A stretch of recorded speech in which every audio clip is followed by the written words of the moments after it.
Hello and welcome to Afternoon Tea with Karen and Compulsory Civics subjects for years 8, 9 and 10. This goes with lowering the voting age to 16. Civics education, which is the study of government and democracy, should be made compulsory in all Australian schools, according to a committee. They say it's needed to increase voter engagement. Joining us this afternoon on the debrief is Nick Hayes from Media Stable and music commentator Poppy Reid. Good afternoon to both of you. Nick, firstly to you, I think this is a fantastic idea. Yeah, I'm not sure about it, Tash. Oh, really? Making anything compulsory or mandatory always gets my back up.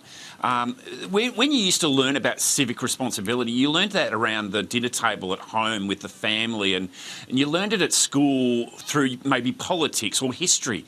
I'm not sure about making it mandatory because I'm not exactly sure that even some of these quizzes and votes that this learnings, they're not actually really what we need. Actually, we need more better governments, better responsibility from that front, and we will become better at it ourselves. So I'm not for it. Poppy, I think this is a fantastic idea. Like financial literacy, I think this actually then can explain how Parliament works, and we know so many Australians now are disengaged in politics. I think this is a fantastic idea. I'm with you on this, absolutely. If we want our kids to drive us into the future, we need to teach them how the engine works. And I think that age that they're at, they're about to be first-time voters. They're forming their view of the world. They're forming their view of how everything works. And so any information on politics and ethics and how the government works and democracy is only going to be better for us. My only concern, though, is can we have our teachers be unbiased when they're teaching them this? I don't want them to force their own opinions on it. They need to be centred in their approach. Yeah, unbiased, I agree 100%. Now, here's something I prepared earlier.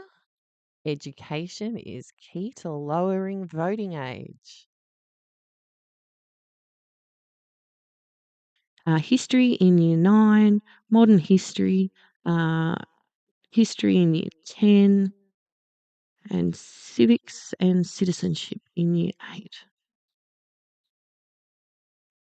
Understand how the government's formed, recognition of human rights, so UN stuff, Australia's system of government. The Make It 16 campaign are young members of the Australian Labor Party. Josh Burns has been lobbied.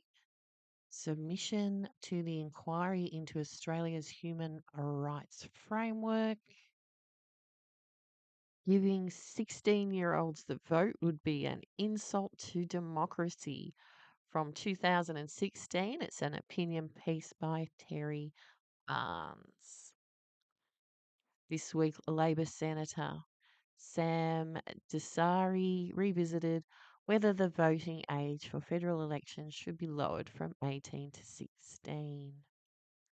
If the law were to change, the 600,000 young Australians who would become voters would turn out in droves, taking a stand against the self-serving, short-term, big business pandering kind of politics we've seen under this Liberal government.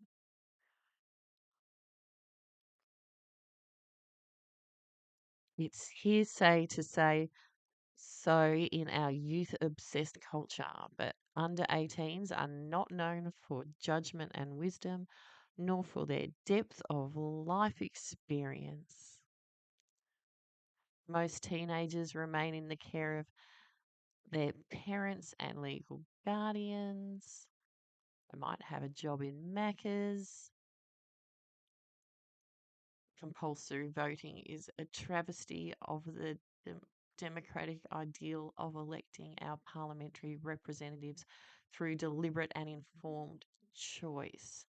Hundreds of thousands of adults rock up at polling booths and merely to have their names crossed off. Yep. And teenagers do that as well, unless they're educated, I suppose. And I'll tell you nothing too. there was a young fellow who wanted to join the Liberal Party. So anyway, because he'd had a photo with me, they wouldn't have him part of the party because he had a photo with me. Really? They're actually, because he had a photo with me when he was 15. Oh. So they wouldn't take him on.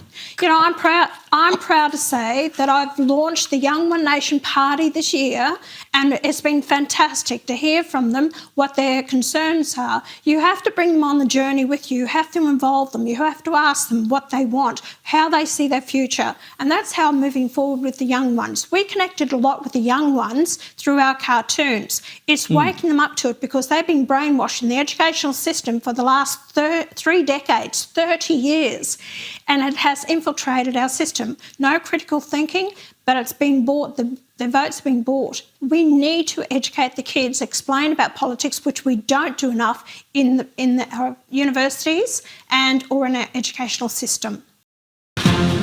Welcome back to the Oppression Olympics. Marginalised groups from all over the world have gathered here to compete on who is the most oppressed in society today. Well, that's right, Gary, and now that the eternal flames of oppression have officially been gaslit, the games are well and truly underway. Well, let's head down to our first event of the night, the Hurdles of Adversity.